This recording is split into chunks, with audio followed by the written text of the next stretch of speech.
Everyone, welcome back to my YouTube channel.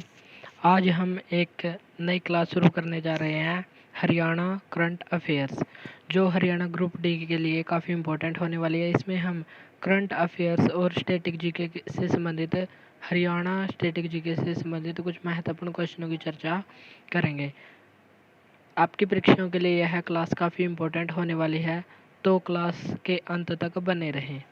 आज हम करेंगे 19 सितंबर 2023 की हरियाणा करंट अफेयर्स।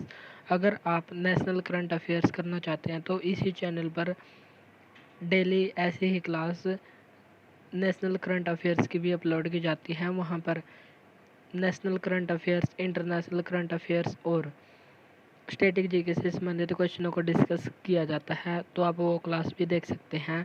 क्योंकि हरियाणा ग्रुप डी में हरियाणा जीके और इंडिया जीके दोनों आएंगी, तो इंडिया जीके और हरियाणा जीके दोनों यहाँ से कवर हो जाएंगी। अब हम करते हैं हमारा फर्स्ट क्वेश्चन। हमारा फर्स्ट क्वेश्चन है, जीएसटी मामलों के निपटान के लिए राज्य में कहाँ पर जीएसटी कोर्ट स्थापित किया जाएगा। जीएसटी कोर्ट हरियाणा के 2 जिलों में स्थापित किया जाएगा, हिसार और गुरुग्राम में।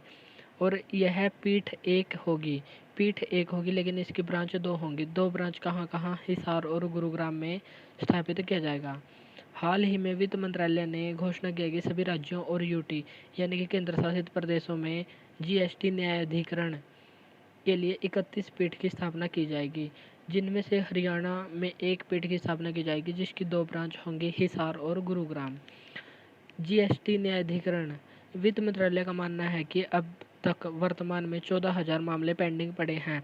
इनका जल्दी से इनको हल करने के उद्देश्य से सभी राज्यों और केंद्र शासित प्रदेशों में 31 पीठ का निर्माण किया जाएगा, जिसमें से हरियाणा के 2 जिलों में 1 पीठ स्थापित की जाएगी। यानी कि पीठ तो 1 होगी, लेकिन ब्रांच इसकी 2 होंगी।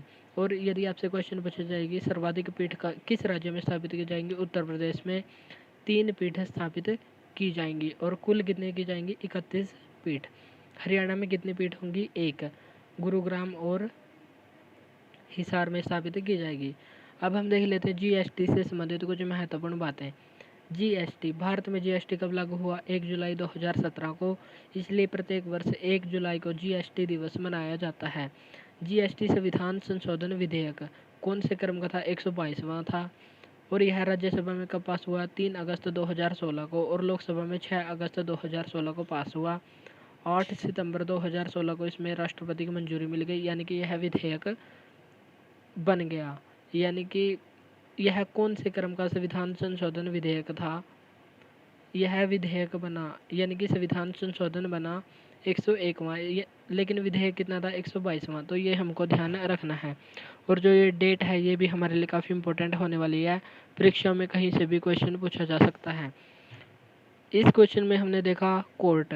चलिए तो हम कोर्ट से संबंधित कुछ महत्वपूर्ण बातों की चर्चा करते हैं।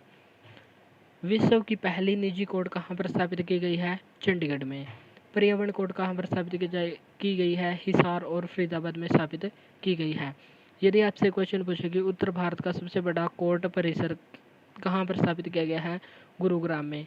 पंजाब और हरियाणा की हाई कोर्ट कहाँ पर है, चंडीगढ़ में। और इसकी स्थापना कब हुई थी, 20 मार्च 1919 को। काफ़ी इंपॉर्टेंट है, हरियाणा और पंजाब हाई कोर्ट की स्थापना कब हुई थी, 20 मार्च 1919 को। भारत अधिनियम 1935 की धारा 3 के तहत इसकी स्थापना हुई थी। उस समय इसका नाम क्या था, लाहौर हाई कोर्ट इसका नाम था। लेकिन 1949 में इस हाई कोर्ट का नाम, विभाजन के बाद हाई कोर्ट का नाम बदलकर पूर्वी पंजाब हाई कोर्ट कर दिया गया। 1950 में इसका नाम पंजाब हाई कोर्ट कर दिया गया और शिमला में इसको स्थानांतरित कर दिया गया। अंततः 1955 में इसको चंडीगढ़ में स्थानांतरित कर दिया गया। अब वर्तमान में यह कौन सी चंडीगढ़ हाई कोर्ट है, जो पंजाब और हरियाणा और चंडीगढ़ तीनों की हाई कोर्ट है। इसकी स्थापना हुई थी 20 मार्च 1919 को। अब हम चलते हैं नेक्स्ट सेकंड क्वेश्चन पर। सेकंड क्वेश्चन है हमारा, देश की पहली मैरून बेरेट हासिल करने वाली पैरा कमांडो पायल छाबड़ा राज्य के किस जिले से संबंध रखती हैं। तो पायल छाबड़ा का संबंध किससे है, कैथल से। चलिए हम इसके बारे में देख लेते हैं। पायल छाबड़ा का संबंध है कैथल में भी कहाँ पर, कलायत से संबंधित हैं। आर्मी अस्पताल है लद्दाख में, वहाँ पर ये डॉक्टर थी। डॉक्टर से हाल ही में पैरा कमांडर बन गई हैं और मेरून बेरेट हासिल करने वाली भारत की पहली महिला बन गई हैं। बैरेट क्या होते हैं? बैरेट होते हैं टोपी, जो आर्मी में टोपी होती है।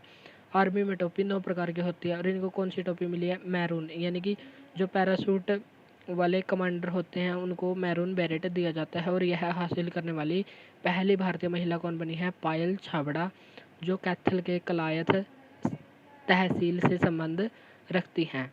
तो पायल छाबड़ा का संबंध कहाँ से है? कैथल कलायत से।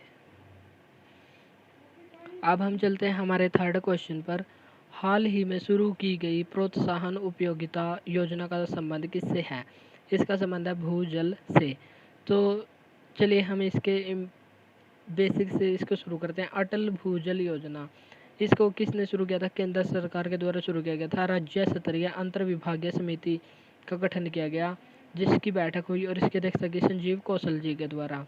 और संजीव कौशल कौन है? हरियाणा के मुख्य सचिव हैं। इन्होंने घोषणा की कि 526.25 करोड़ रुपए योजना को मंजूरी दी गई है और इस योजना का नाम क्या है? प्रोत्साहन उपयोगिता योजना।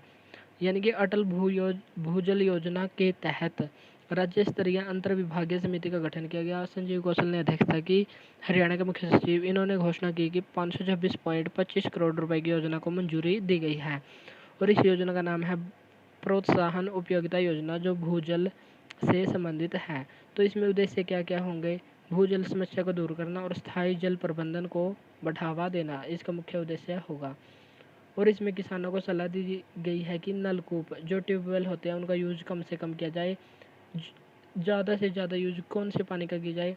जो शहरों के आसपास के गांव हैं जहां पर खेती की जाती है, शहरों से निकलने वाले गंदे पानी को उपचारित करके इस पानी को खेतों में दिया जाए। इससे पानी की बचत भी होगी और खेती भी अच्छी होगी और जो गंदे पानी की निकासी भी अच्छे से हो जाएगी।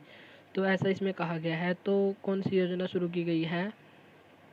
प्रोत्साहन उपयोगिता योजना, यानी कि प्रोत्साहन देना है। उपयोगिता मीन्स पानी को बचाना, इसका मुख्य उद्देश्य है। स्थायी जल प्रबंधन मुख्य उद्देश्य है।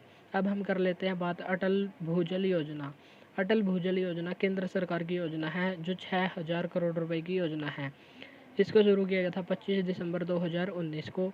यह योजना 2020-21 से 2024-25 तक के लिए शुरू की गई है और यह भारत के 7 राज्यों में शुरू की गई है, 7 राज्यों के 78 जिलों में।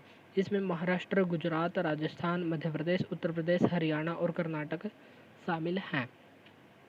इसमें 50% सहयोग केंद्र सरकार करेगी और 50% वर्ल्ड बैंक इसमें सहायता देगा, यानी कि 3000 करोड़ केंद्र सरकार और 3000 करोड़ विश्व बैंक सहायता करेगा।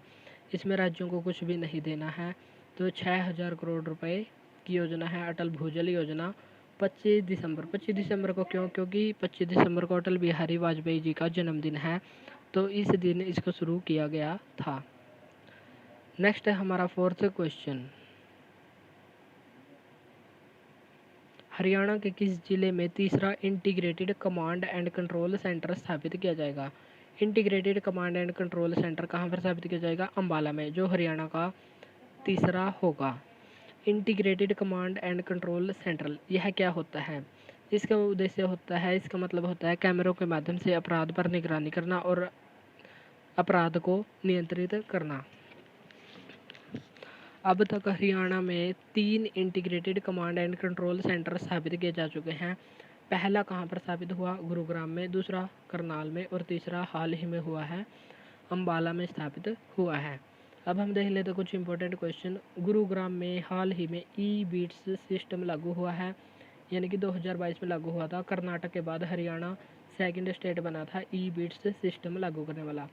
ई बीट्स सिस्टम क्या है? इसमें पुलिस को बाइक दी जाती है। तो गुरुग्राम पहला हरियाणा का पहला जिला बना है जहां ई बीट्स सिस्टम लागू हुआ सन 2022 में। अब हम चलते हैं हमारे लास्ट और फिफ्थ क्वेश्चन पर।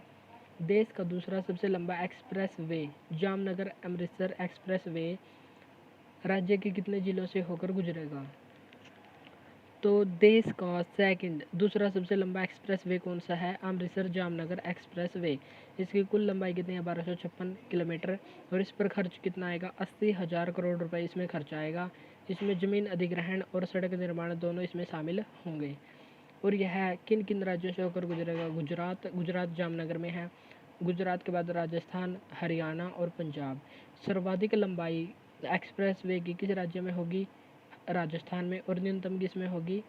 न्यूनतम हरियाणा में होगी। यह सिरसा में डब्बवाली से लेकर चौटाला गांव के बीच से ही गुजरेगा। तो देश का दूसरा सबसे लंबा express way Jamnagar Amritsar express way Haryana के कितने ज़िलों से होकर गुजरेगा? एक ज़िले से होकर गुजरेगा, सिरसा ज़िले से होकर। ये थी हमारी आज की क्लास, जिसमें हमने महत्वपूर्ण करंट अफेयर्स और स्टैटिक जीके के क्वेश्चनों को डिस्कस किया। अगर क्लास अच्छी लगी तो इसको लाइक और शेयर ज़रूर करें। आज के लिए इतना ही, मिलते हैं नेक्स्ट वीडियो में।